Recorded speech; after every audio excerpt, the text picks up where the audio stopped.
सुखदेव ऋषि 12 वर्ष का हो गया, मां के गर्भ 12 वर्ष तक बाहर नहीं आया। अब ब्रह्मा विष्णु महेश दोनों आए, और तीनों आए, ब्रह्मा विष्णु महेश तीनों ने आकर कहा कि व्यास की पत्नी आपके गर्भ में एक बालक है, उसको हम 2 बात करना चाहते हैं। वो 12 वर्ष से आपके गर्भ में बाहर नहीं आ रहा। तब उसकी व्यास की पत्नी ने कहा कि मुझे तो ऐसा आभास ही नहीं हो रहा कि मेरे पेट में बालक है। तब व्यास उसने शंकर भगवान ने कहा कि मैं उस दिन आया था, ये उसी दिन के बाद कुछ दिन के उपरांत इसने तेरे पेट में शरीर धारण कर लिया है। तब उन्होंने वार्ता की सुखदेव से। ब्रह्मा विष्णु महेश ने कहा कि सुखदेव बाहर आजा महात्मा भक्त,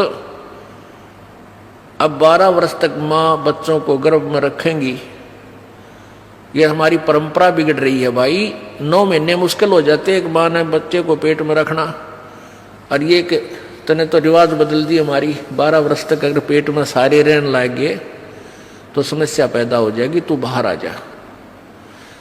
अब सुखदेव ऋषि बोला कि भगवान आप बाहर आते ही आप हमें अचेत कर देते हो, फिर हमें कुछ भी सुध नहीं रहती। अब मुझे पता है कि मनुष्य जीवन कितना कीमती होता है, ये केवल परमात्मा पाने के लिए, आत्म कल्याण कराने के लिए मिलता है, और बाहर आने के बाद किसी को कुछ भी सुध-बुध आपके इन गुणों के द्वारा अचेत कर देने से किसी को भी नहीं रहती। आप अपने इन गुणों को रोक लो, अपनी इस त्रिगुणमयी माया को शटऑफ करो, कुछ देर के लिए बंद करो, तब मैं बाहर आऊं। अब ब्रह्मा विष्णु महेश बोले भाई इतनी तो हमारी भी पावर को नहीं, हमें इसने रोक सके। हम 1 सेकंड का भी 10वां हिस्सा इतनी देर रोक सकते हैं, इससे ज्यादा हमारी पावर नहीं हम इसको रोक सके। तो सुखदेव जी बोले इतना ही रोक लो तुम। कहते हैं तीनों देवा थम भी माया, और सुखदेव उधर से बाहर आया। तीनों देवताओं ने या त्रिगुणमयी अपनी माया एक कहते हैं कि तीनों देवा थम भी माया, और उधर गर्भ से बाहर आया। सुखदेव सुख में उपजे राई सिंह समोए, 9 नाथ और शद 84 ही संग उपजे थे दोए। 9 नाथ और 84 शब्द। अब क्या बताते हैं कि सुखदेव सुख से उपजे राई सींग समोए। अब जैसे भैंस के सींग पर या गाय का सींग जैसे ऐसे खड़ा है, सींग के ऊपर और राई रख दे, सरसों जैसा दाना होता राई का। ये पहले ऐसे ही एग्जाम्पल होया करते, इस तरह की ही जो है ना कथाएं होती थी, इस तरह की कहानियां होती थी। तो क्या कहा था भगवान, इन तीनों भगवानों ने कहा था कि इतनी देर हम माया रोक सकते हैं, अपनी त्रिगुणमयी माया, जब जैसे भैंस के या गाय के सींग पर राई धर दे, और जितनी देर वह राई रुके, यानी बस ये समझ लो इतनी देर। सुखदेव सुख में उपजे राई सिंह समोए, 9 नाथ और सिद्ध 84 संग उपजे थे दोए। अब जब इन तीनों देवताओं ने इतनी देर माया रोकी थी, अपनी त्रिगुणमयी माया, अपने इन गुणों को स्टॉप किया था, इससे ज्यादा रोक नहीं सकते, इनको बहुत प्रेशर है। तो उस समय कहते हैं इन 94 बच्चों का जन्म हुआ था। उस समय 94 बच्चे जन्मे थे। उस मुहूर्त के, उस फ्रिक्शन के, उस सेकंड में उनको भी चेतना रह गई थी मालिक के पाने की। तो उनमें से 9 तो नाथ बन गए, 84 शब्द कहलाए, और जो 94वां था सुखदेव,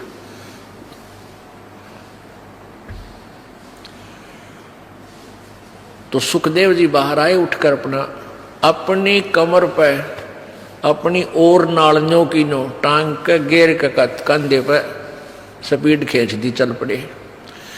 अब पुत्र के बारे में, पुत्र का मोह और पुत्र प्राप्ति बड़े सौभाग्य से मानी जाती है, जैसा कि इन लोक वेद वाले ने सबके घर ये इंजेक्शन ला रखा है और सभी पुत्र की इंतजार करते थे। तो 12 वर्ष बाट देखी, मतलब 12 वर्ष के बाद पुत्र आने वाला है।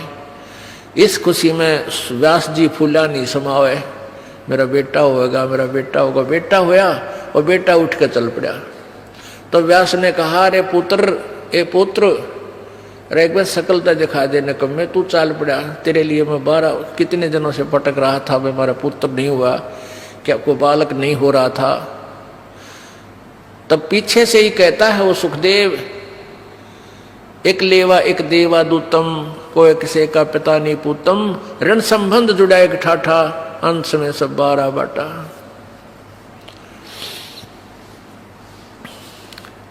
व्यास जी, सुखदेव जी कहने लगे, ऋषि जी कोई किसी का बेटा ना और कोई किसी का बाप ना जाने कितनी बार तू मेरा बेटा बन लिया, ना जाने कितनी बार मैं तेरा बाप बन लिया, और ना जाने मैं कितनी बार तेरा बेटा बन लिया, तू मेरा बाप बन लिया। ये तो इनका पीछा छुटवाना पड़ेगा और मैं ना देखूं तेरे का, ना मुझे भी तेरे में मोह हो गया तो फिर क्या करूंगा।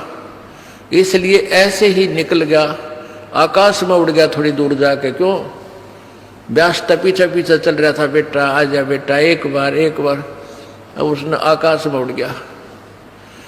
आगे जाके फिर अपनी आप और नाल काट के पत्ते पुत्ते बांध के, पहले तो बालक से 10-12 वर्ष के वही हड्डे जाया करते थे, तो उसने फिर अपनी साधना शुरू की।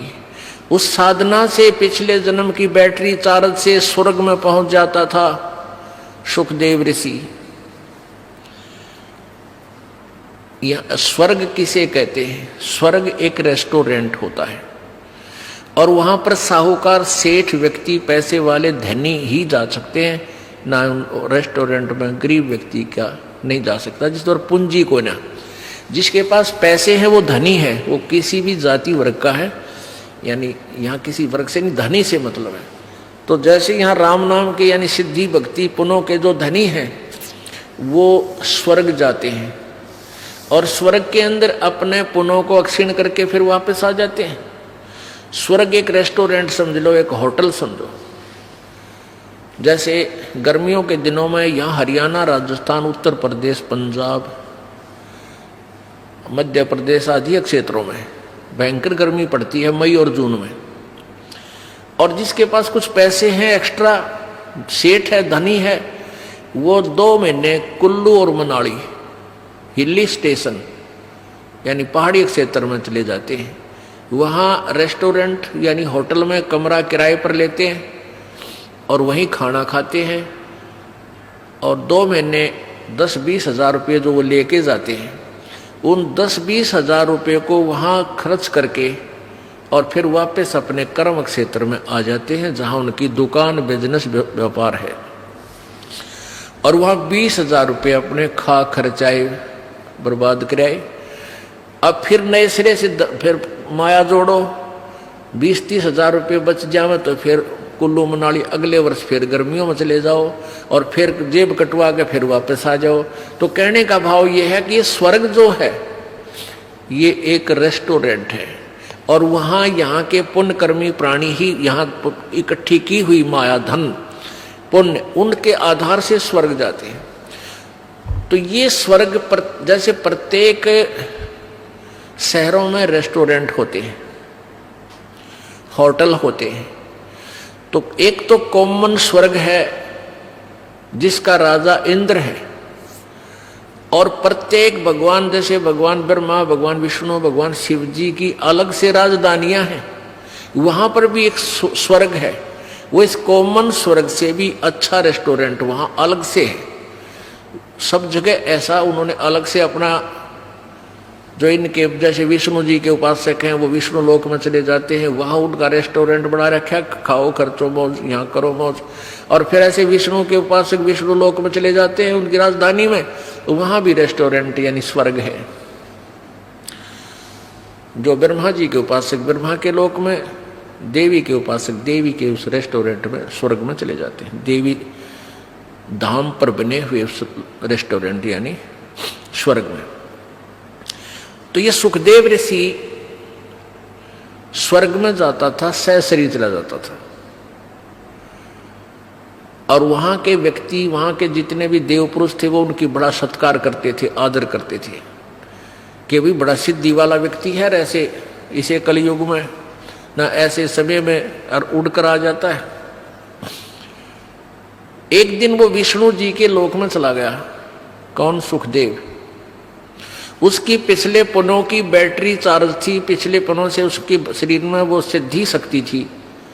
एक सिद्धि आकाश से उड़ जाई, एक सिद्धि जल पैर न लाई, एक सिद्धि कुछ खावन पीवे, एक सिद्धि जो बहुजुग जीवे। इस तरह ये 24 सिद्धियां हैं। उनमें से एक आकाश में उड़ जाने वाली सिद्धि सुखदेव को प्राप्त हुई और हल्दी की गांठ से पंसारी बन गया, महर्षि सिद्ध बन गया। अब वो विष्णु लोक में पहुंच गया, जो कारण अला अला वो वहां पहुंच गया। अब जो ही विष्णु लोक में वो पहुंचा तो वहां स्वर्ग में पहुंचा, उस रेस्टोरेंट यानी रेस्ट हाउस में, वो वीआईपी रेस्ट हाउस। वहां जाकर उसने पहरेदारों से, नौकरों से, पार्षदों से कहा कि मैं पृथ्वी लोक से आया हूं, सुखदेव ऋषि मेरा नाम है और मैं स्वर्ग में जाना चाहता हूं। अब उनने वहां जो गेट कीपर थे, सेवादार थे, पहरेदार, पौलिया बोलते हैं, यानी जो डोडी में जो बैठे रहते हैं, उनसे जाकर कहा तो वो कहने लगे जी ठीक है, आओ ऋषि जी, आपके गुरुजी कौन है? अब वहां जाकर पता चला इनको, जैसे अगर मान ले को डुप्लीकेट गुरुजी भी होगा किसी का, उसको वापस भेज दिया जाएगा, और गुरु नहीं है तो भी। तो उसने वहां पूछा कि तुम्हारा आप जी का गुरुजी कौन है, फिर वो रजिस्टर में मिलाओगे वो मान्यता प्राप्त है कि नहीं है। सुखदेव ऋषि कहने लगा मेरा कोई गुरु नहीं है। पार्षद बोले ऋषि जी फिर आपको अंदर जाना अलाउड नहीं है। अब सुखदेव ऋषि कहने लगा क्यों भाई, ऐसी कौन सी बात है, गुरुजी बनाना क्या आवश्यक है, जब मैं बगैर गुरु बनाए ही यहाँ आ गया हूं, गुरु बनाए हुए भी यहाँ आते हैं। तो वो बोले जी हमने तो इस बात का पता नहीं क्यों आवश्यक है क्यों नहीं, पर आदेश भगवान विष्णु जी का है कि जिसका गुरु नहीं है वो स्वर्ग में प्रवेश नहीं कर सकता, इस रेस्ट हाउस में नहीं जा सकता। सुखदेव बोला भाई मैं भी ये बैठ गया यहाँ पर और कह दो भगवान ने मैं स्वर्ग में जाऊंगा, नहीं मेरी बात कराओ, तुम अपने घर से बना रखी तुमने ये बातें, या मेरी बात कराओ भगवान से। वो जो पहले वो नौकर थे, सेवक थे, दास थे, वो गए भगवान के पास के प्रभु एक सुखदेव नाम के ऋषि आए हैं पृथ्वी लोक से, उनका कोई गुरु नहीं है और वो अंदर जाने की जिद कर रहे हैं, हठ कर रहे हैं। हमने आपका आदेश भी सुना दिया पर वो मान नहीं रहे हैं, वहीं बैठे हैं। तो विष्णु जी ने कहा यहां लाओ बुला के। अब जो बुलाकर ले गए ऋषि जी को, अब देखो पुण्यात्मा, सुखदेव ने सोचा तो नहीं था कि भगवान मैंने शाबाशी देंगे, कि वाह बेटा वाह कमाल कर दिया ऋषि जी, तने तो बड़ी कमाई करी, बड़ा उत्तम बच्चा है तू, तो बड़ा खुश होंगे और सीने से लगाएंगे, बहुत अच्छी आत्मा है, सतगुण युक्त भगवान है। अब जब वो सामने खड़ा हुआ सुखदेव ऋषि, तो भगवान विष्णु ने कहा भी यहाँ किस लिए आया ऋषि जी, कारण बताया आने का। जब चेहरे पर वह रौनक ना देखी भगवान का, वह आधा फ्यूज तो उड़े हो लिया, बात तो बिगड़ गई। कहने लगा भगवान मैं रेस्ट इस स्वर्ग में एंटर करना चाहूँ था, आपके पार्षद ना करने देते। भगवान ने पूछा अपने नौकरों से भाई क्यों नहीं जाने देते ऋषि जी को, क्या कारण है? पार्षदों ने बताया, उन सेवादारों ने बताया कि भगवान इन गुरु को नहीं बना रखा, ये विदाउट गुरु है, निगुरे हैं ये। तो भगवान विष्णु बोला अरे सुखदेव तेरी मति मारी गई, तने कोई गुरु नहीं बना रखा? अगर नहीं भगवान, कि जाओ और गुरु धारण करो और फिर यहाँ आओ बेटा, क्यों नहीं रस्ट तुझे स्वर्ग में रखेंगे, बगैर गुरु के यहाँ आ नहीं सकता, ये नियम है भगवान, अध्यात्म नियम है।